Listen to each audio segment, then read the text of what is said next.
Queridos irmãos, hoje vamos dar continuidade então à nossa pregação, à nossa exposição da Palavra de Deus e vamos falar sobre a unidade. Irmãos, nós lutamos por aquilo em que acreditamos. É verdade ou não é? Nós, quando acreditamos numa causa, nós lutamos por ela.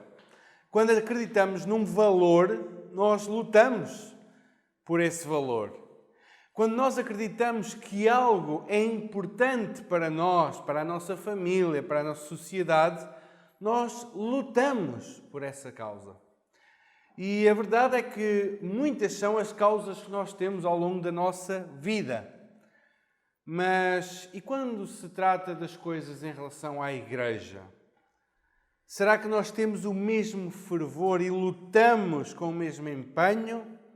Ou dizemos, sim, a Igreja é a coisa mais importante, mas depois não há o fervor de lutar pela causa da Igreja. Nós dizemos, sim, eu amo o Senhor Jesus acima de todas as coisas, mas eu hoje tenho um compromisso, não posso ir ao culto. Será que lutamos com o mesmo fervor? Será que nos empenhamos da mesma maneira quando se trata das coisas de Deus, quando se trata da Igreja do Senhor Jesus Cristo, ou da mesma maneira quando se trata das nossas coisas, da nossa vida, da nossa família? Vamos olhar então para Efésios, capítulo 4. Efésios 4, capítulo 1. E só para recordar, do capítulo 1 até ao capítulo 3, Paulo estabelece doutrina e teologia. E a verdade é que boa doutrina e boa teologia levam a uma boa ação, a uma vida diferente. Boa doutrina faz com que nós mudemos a nossa maneira de viver. E alguma coisa está mal quando nós apoiamos uma doutrina, apoiamos uma teologia, somos muito profundos intelectualmente, mas a nossa vida não se traduz em nada a nível espiritual, a nível de vivência. Dizemos que queremos nisto e naquilo, mas somos iguaizinhos ao nosso vizinho que não crê em nada. Então, irmãos, boa teologia, boa doutrina leva a uma boa conduta de vida. E nós olhamos para as cartas de Paulo, por exemplo, aos Efésios, capítulo 1 a 3, Paulo vai falar da nossa salvação, vai falar da eleição de Deus, da predestinação, de como Ele nos salvou por mediante Jesus Cristo, nos selou com o seu Santo Espírito. Nós que estávamos mortos em delitos e em pecados, Deus nos atingiu com a sua graça e com a sua misericórdia, nos salvou não pelas coisas que nós fazemos, mas por aquilo que Cristo fez por nós. E nos salvou não mediante as obras, mas para as obras. E agora, salvos, nós devemos lembrar que nós éramos gentios, estávamos separados do povo de Deus, separados da aliança, sem Cristo, sem Deus no mundo, sem esperança, e agora fomos unidos e reconciliados num único povo, judeus e gentios. Somos uma família, um edifício, uma cidade, um corpo. E Paulo também esclarece que este ministério de pregar aos gentios foi uma graça que lhe foi concedida a ele, como vimos há 2 semanas. A ele que perseguia os gentios e que perseguia os cristãos, mais concretamente, lhe foi concedido o ministério de pregar as boas novas aos gentios, dizendo a vocês também há a oportunidade de serem povo de Deus, de serem família de Deus. Porque agora já não há rituais, já não há religiosidades, já não há cerimónias. Agora, judeu e gentio alcançam a salvação mediante a fé em Jesus Cristo. E de igual maneira. E agora, à luz destas verdades, Paulo então começa a dizer, agora a nossa vida muda.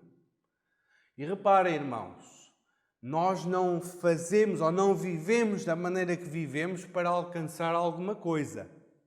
A nossa vida muda não para alcançar, mas porque fomos alcançados por Deus. Esta é a grande diferença. Nós não vivemos da maneira que vivemos para agradar a Deus e conseguir o favor de Deus. Deus já agiu em nosso favor. Deus já foi gracioso connosco. Deus já nos alcançou e porque Ele nos alcançou e nos cobre de afetos, de amor, de misericórdia, nós agora vivemos diferentes. Somos diferentes à luz daquilo que Cristo já fez por nós na cruz do Calvário. Então vamos olhar para Efésios 4, verso 1, de 1 a 6. Diz assim a palavra de Deus. Rogo-vos, pois eu, o prisioneiro no Senhor, que andeis de modo digno da vocação a que fostes chamados, com toda a humildade e mansidão, com longanimidade, suportando-vos uns aos outros em amor, esforçando-vos diligentemente por preservar a unidade do Espírito no vínculo da paz. Há somente um corpo e um Espírito, como também fostes chamados numa só esperança da vossa vocação. Há um só Senhor, uma só fé, um só batismo, um só Deus e Pai de todos, o qual é sobre todos, age por meio de todos e está em todos. Há um só. Agora vivam assim. Um só corpo. Então Paulo vai olhar nesta porção das Escrituras, ele vai trabalhar a questão da unidade. E agora eu volto à minha pergunta. Nós acreditamos que é realmente importante a unidade? Nós acreditamos que o facto de a Igreja ser uma é importante para os nossos relacionamentos, para o crescimento da própria Igreja? Porque nós vamos lutar por aquilo em que acreditamos, por aquilo em que queremos que é o mais importante. E Paulo vai dizer aqui agora, que ele falou em 3 capítulos, só teologia, ele vai dizer agora vivam. E vivam como? Em união. Vivam em corpo, em família, uns com os outros. E ele começa por dizer, rogo-vos, pois. O pois é que estabelece este contraste todo, aliás, esta ligação, com o passado. Ele diz, à luz de tudo aquilo que eu já disse nestes 3 capítulos, agora rogo-vos, peço-vos, intensamente, calorosamente, eu peço-vos. O quê? Eu, prisioneiro no Senhor, que é Paulo, que andeis de modo digno da vocação a que fostes chamados. Andem de acordo com o Evangelho que professam. Andem de acordo com aquele que vocês chamam Senhor. De acordo com Jesus Cristo. Andem de acordo com a palavra que vocês dizem que acreditam. Vivam de acordo com a vossa fé. Irmãos, se nós olharmos para as autoridades do nosso país, nós esperamos de um Presidente da República ou de um Primeiro-Ministro um certo tipo de comportamento, não é? Não quer dizer que eles sejam perfeitos, que não são, ninguém vai ser, e não quer dizer que a vida particular deles seja uma vida exemplar. Porém, eles, como autoridades do país, é-lhes exigido um certo tipo de linguagem, um certo tipo de comportamento e de estar. Porquê? Porque eles ocupam uma posição no país. Então, eles devem agir e falar de acordo com a posição que ocupam. Eles têm uma identidade. O António Costa é Primeiro-Ministro e ele deve agir, andar e portar-se como um Primeiro-Ministro. Muito mais, mas muito mais nós, filhos do Rei, servos de Jesus Cristo, devemos viver de acordo com o Senhor que nos salvou. Devemos viver de acordo com aquele que redimiu as nossas almas. Por isso é que Paulo diz, andem de modo digno da vossa vocação. Os irmãos estão recordados da história em Esther. O rei Assuero engrandeceu Amã. E toda a gente que passava por Amã se submetia a ele, ajoelhava-se, prostrava-se diante de Amã. Mas houve um homem, Mordecai, que disse, eu não me vou curvar diante de homem algum. Porquê? Porque eu sou judeu. Eu curvo-me diante do Senhor Jeová. É diante de Deus que eu me curvo, não diante de homem algum. Eu sei quem sou, eu sou judeu. Portanto, eu não me curvo. E é este conhecer a nossa identidade, saber quem nós somos, nós vamos nos comportar de maneira digna, adequada com aquilo que nós dizemos que somos. Então andeis, rogo-vos, eu peço-vos que vocês vivam. Não falem só. Não digam só, eu sou crente. Eu vou à igreja. Eu leio a Bíblia. Eu oro. Mas depois trapaceio nos negócios. Depois é de mau trato. Depois ninguém consegue lidar com ele. Depois é uma pessoa que inveja. É uma pessoa que murmura. É uma pessoa que cheia de maledicências. É uma pessoa que mente. Mas vou à igreja. E vou às reuniões de oração. Irmãos, andem do modo digno da vossa vocação, da vossa chamada, da vossa salvação. Rogo-vos, eu, prisioneiro no Senhor. E agora, como é que é este modo digno? Este viver de modo digno? O verso 2 apresenta-nos 4 qualidades. A primeira delas, humildade. Humildade não é ser pobre, não é ser um pobrezinho, um coitadinho intelectual ou financeiramente, seja lá o que for. Humildade não é ser coitadinho. Percebam isto. Não é uma autovitimização. Coitadinho de mim que sou tão isto, sou tão aquilo.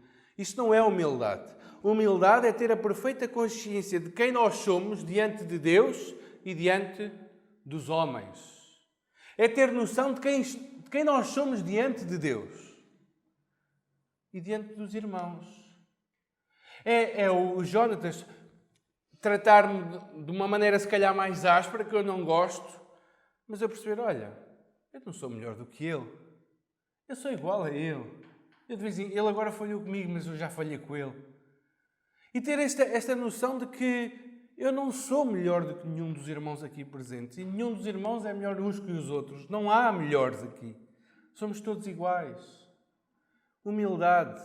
Humildade não é ser um coitadinho, é ter uma noção de quem nós somos.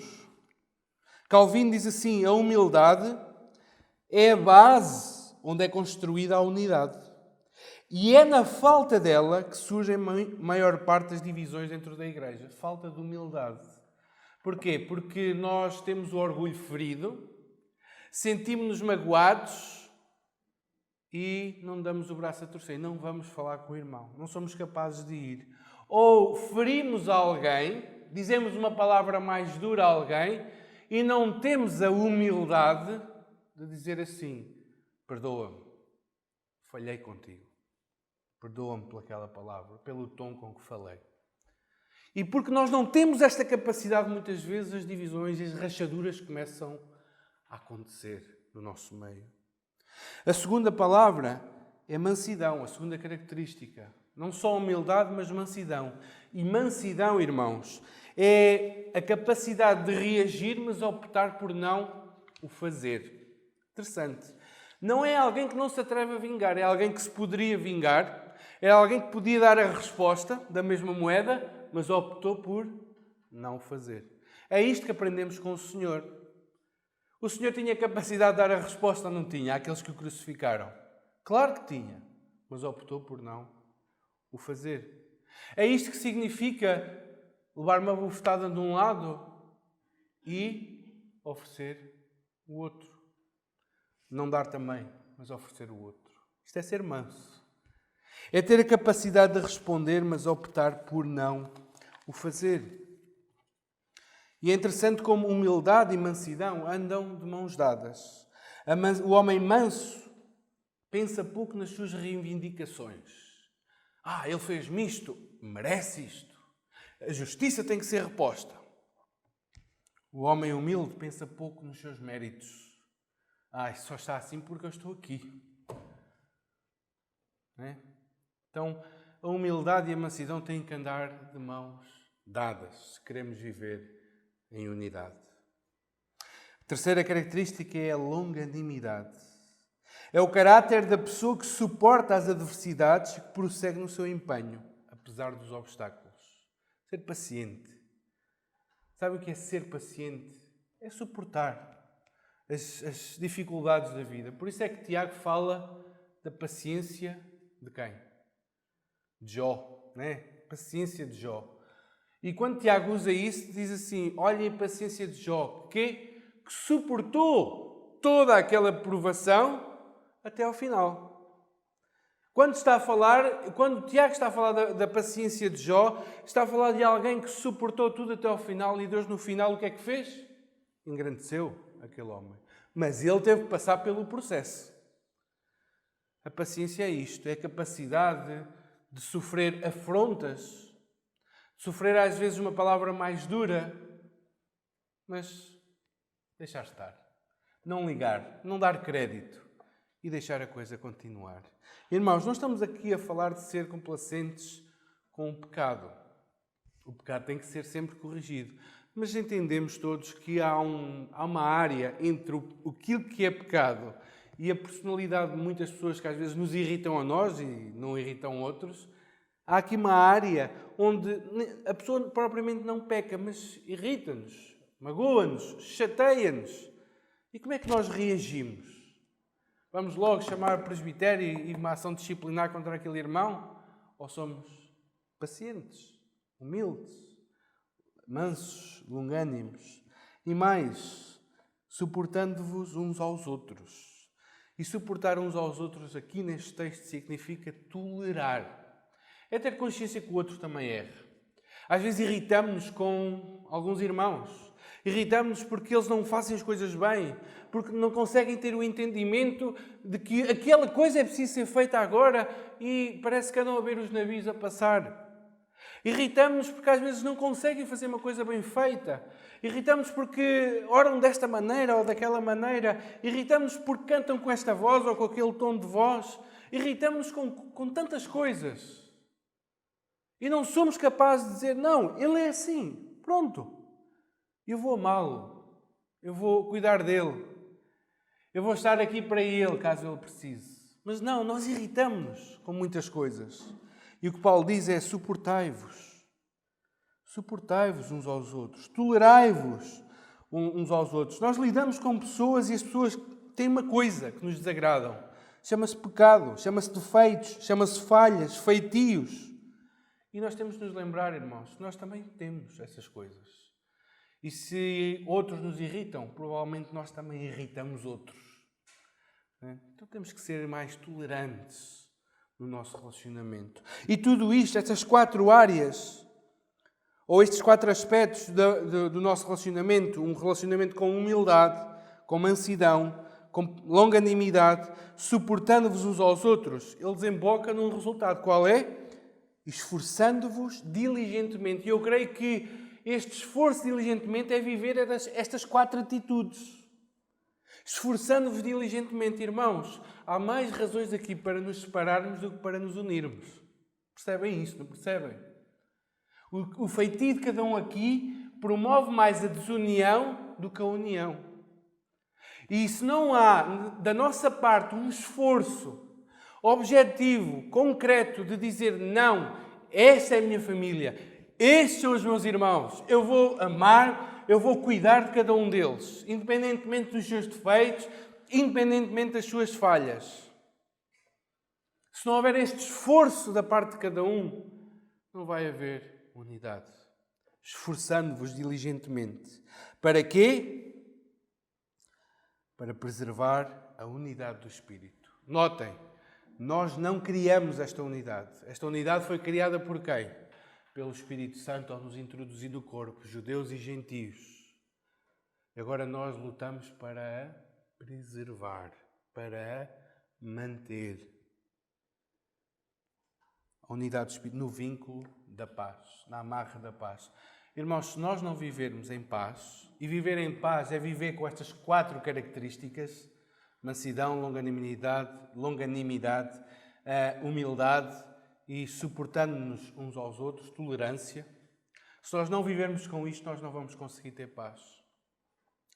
Irmãos, os irmãos reparem no contexto familiar. Permitam-me usar uma expressão bem portuguesa. Quantos chapos é que nós já tivemos que engolir nos nossos casamentos? Nos nossos diálogos uns com os outros, não é? Ou marido com mulher, pais com filhos. E nós, porque acreditamos que a família deve estar unida, nós às vezes passamos por cima de muitas palavras azedas que nos dão e que nós demos. Né?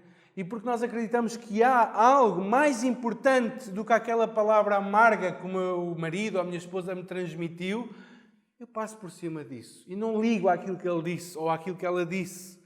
Porque eu acredito que há um valor maior do que aquilo que ele está a dizer, que é o valor da unidade. Então eu sou mais tolerante, sou mais manso, sou mais humilde. Tenho a capacidade de... Podia responder, podia lembrar quantas coisas é que ele já fez, mas não atiro nada à cara. Porquê? Porque eu quero um relacionamento de unidade. Então suporto muitas coisas.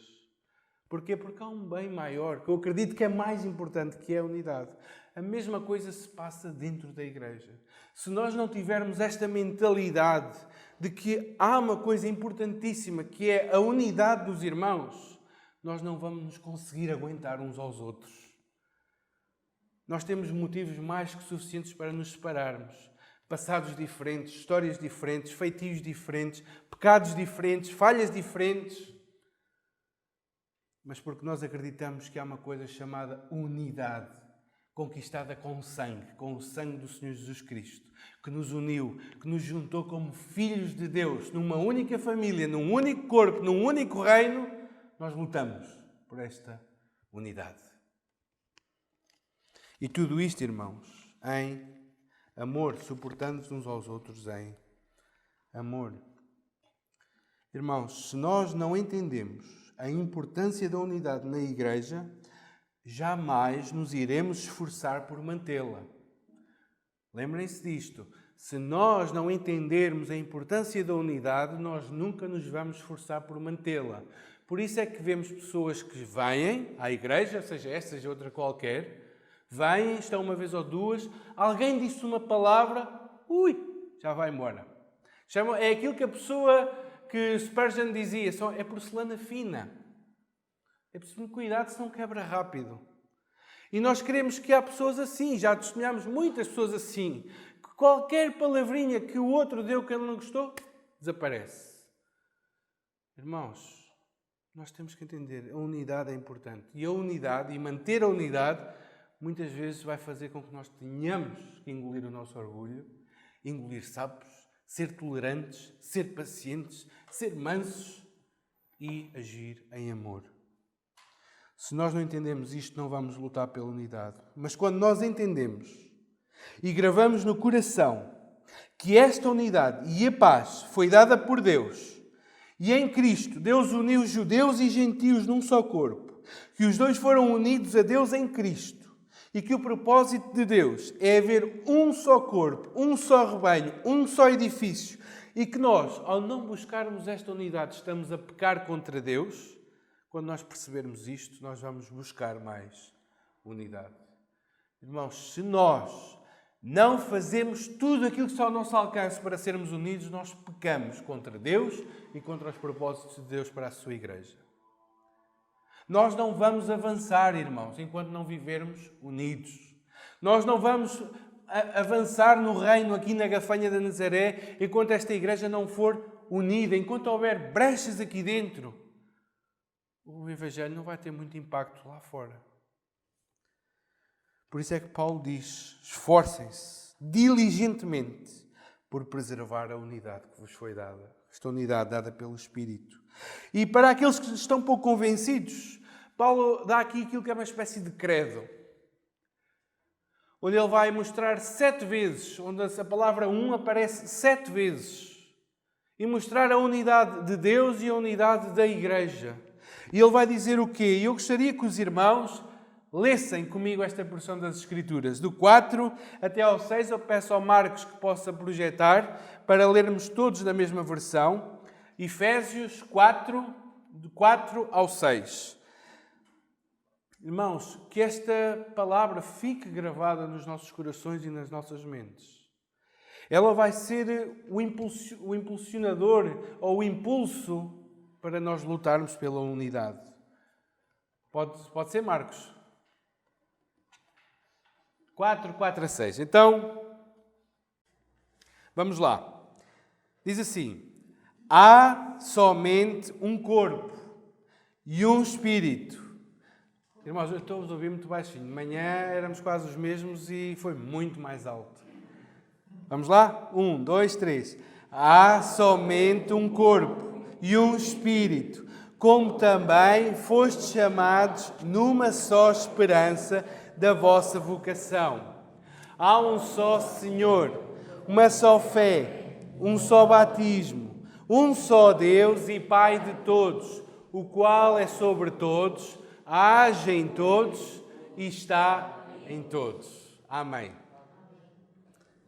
Irmãos, Deus é um e a sua igreja é uma. É o que Paulo está a dizer. Irmãos, entendam isto. A unidade é importante porquê? Porque não há dois corpos, há só um. Judeus e gentios são um só corpo. Há um só corpo. Nós, irmãos, e os irmãos lá da Igreja Batista de Aveiro, e os irmãos da Wesleyana aqui ao lado, e os irmãos da Assembleia de Deus, e os irmãos da Presbiteriana, e os irmãos dos Batistas, já referi, somos um só corpo. Não há dois, não há três, mas um só corpo em Cristo Jesus. Há um só Espírito. Não há pessoas que têm um Espírito, outros têm outro, ou uns têm, outros não têm. Todo aquele que foi salvo por Jesus Cristo tem o mesmo Espírito Santo dentro de si. Não há diferença nenhuma. Todos nós gozamos de uma só esperança. Não somos como os russelistas que dizem que uns têm a esperança do céu, os outros têm a esperança da terra. Não, o que Paulo está a dizer é que todos nós temos a mesma esperança. Todos aqueles que são salvos por meio de Jesus têm a esperança de estar com Deus para todo o sempre. A esperança da ressurreição, a esperança de um novo corpo, a esperança de estarmos livres do pecado para todo o sempre, de estarmos com Deus nesta terra para todo o sempre. Todos nós gozamos desta esperança. Todos nós temos um só Senhor, e aqui o Senhor entendemos o Senhor Jesus Cristo. Todos os membros da igreja estão debaixo da mesma cabeça, que é Cristo. Não há outro. Todos nós temos uma só fé. E aqui devo fazer uma ressalva.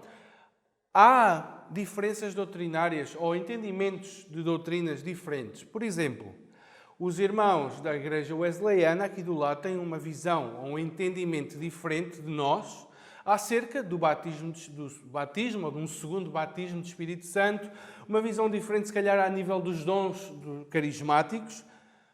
Mas isto são questões que nós podemos ter esta visão diferente das coisas e podemos debater até e argumentar. Não há problema nenhum. Mas, irmãos, no que concerne à doutrina basilar, nós somos um só. Independentemente da denominação, todos nós cremos que Jesus Cristo é o Filho de Deus, verdadeiro homem, verdadeiro Deus. Todos nós cremos que o Espírito Santo é Deus. Todos nós cremos que Deus é uma trindade, Pai, Filho, Espírito Santo. Todos nós cremos que somos salvos pela graça, por meio da fé e não pelas obras. Todos nós queremos que Jesus Cristo virá em glória. Todos nós queremos que iremos ressuscitar dos mortos. Todos nós queremos que há a vida eterna. É igual. Temos uma só fé. Uma só fé. Temos um só batismo. E aqui podemos entender o batismo de duas maneiras.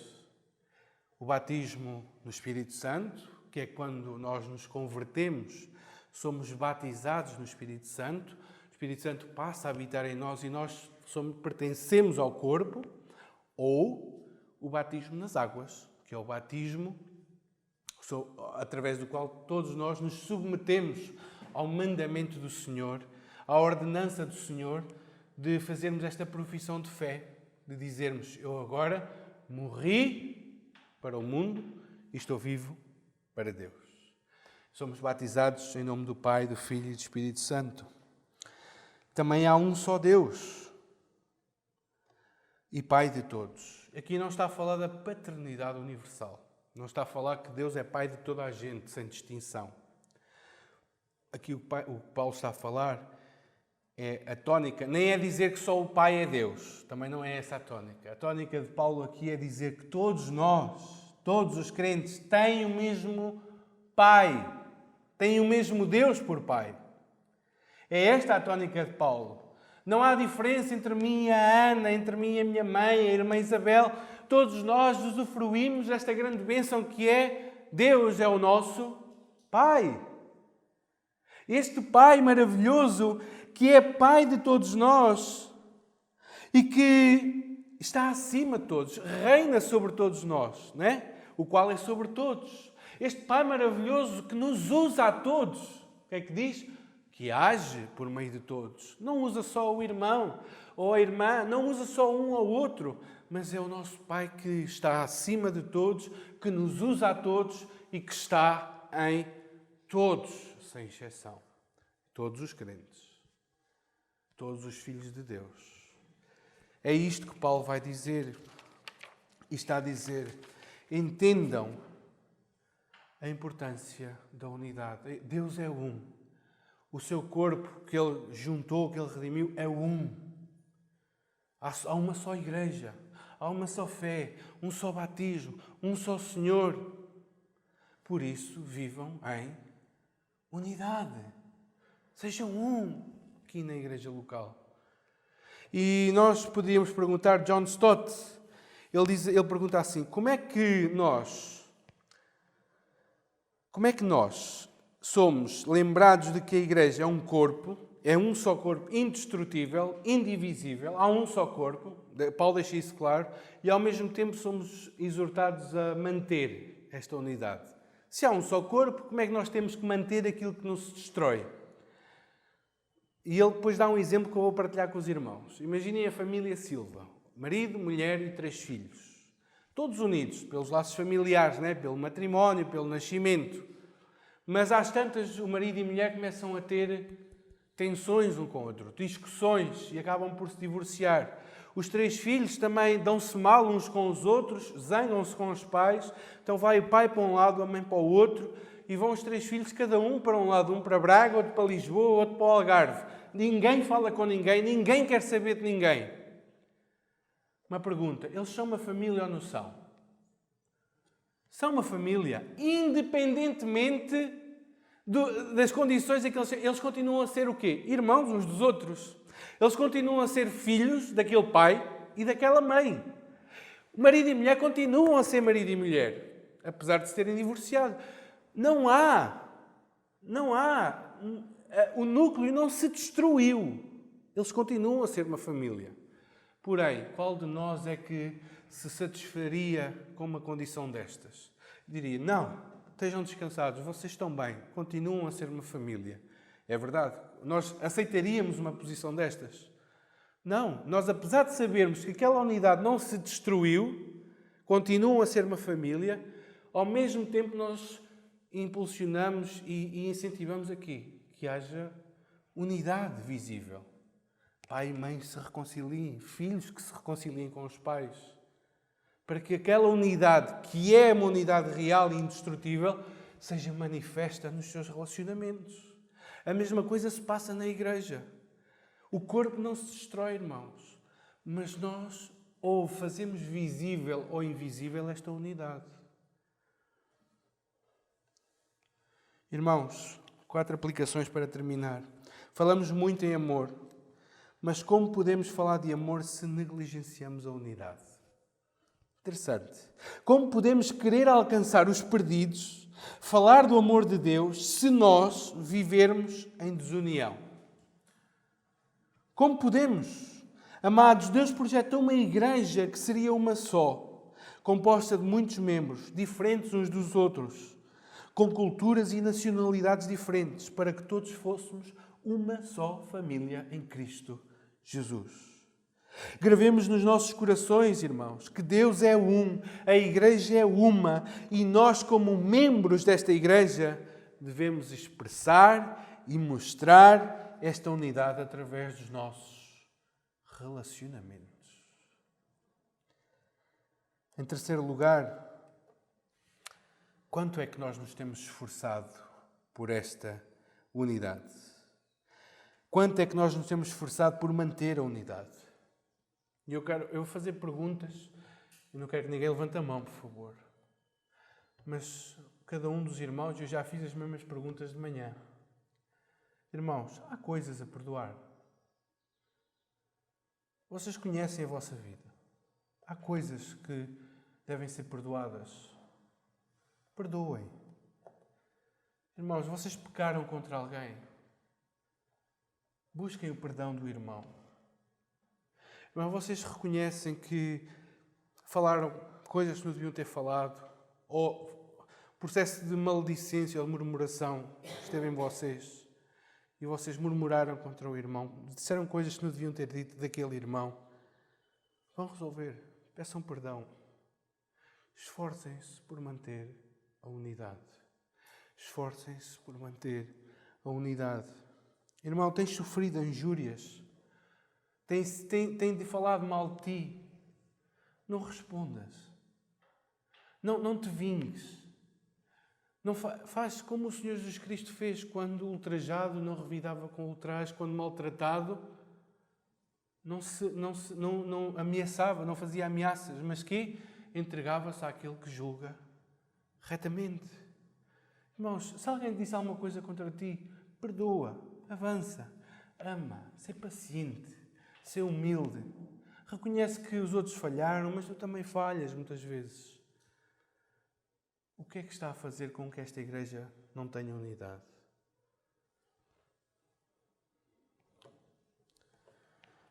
Meus queridos irmãos, se há coisas a perdoar, perdoem. Se há coisas a tratar, tratem. Mas esforcem-se diligentemente por preservar a unidade do Espírito, o vínculo da paz. Que o Senhor nos abençoe.